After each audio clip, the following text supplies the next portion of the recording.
ভ্রমণের ধকল কাটিয়ে বিকেলবেলা চলে আসলাম ছাদে। এই হচ্ছে আমাদের এলাকা। এখানেই আমার কৈশোর কেটেছে। আমার বাল্যকাল কেটেছিল জুরাইনে। জুরাইন হচ্ছে ঢাকার শ্যামপুরে। আর আমাদের বর্তমান এলাকা হচ্ছে এটা। সো আমাদের এলাকার হাই রাইজ বিল্ডিংগুলো দেখে বার্ড আই ভিউতে আমার খুব ভালো লাগছিল। যখন আমরা এই এলাকাটাতে মুভ করি, এই এলাকাতে এত ঘরবাড়ি তখন ছিল না। অনেকটা গ্রাম্য একটা ফিলিং হতো, ভালো লাগতো খোলামেলা পরিবেশ পেয়ে।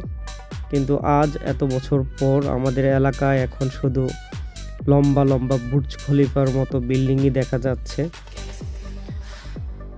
তবে এত বিল্ডিংয়ের ভিড়েও আমাদের একটা রয়েছে ছোট্ট ছাদ বাগান। আব্বু আর আম্মু মূলত এই ছাদ বাগানটাকে দেখাশোনা করে থাকে। আম্মুর নিরলস পরিশ্রমে এই ছাদ বাগানটা খুবই ভাইব্রেন্ট। ছাদ বাগানে আসলে আমার মন খুব ভালো লাগে। সব সময়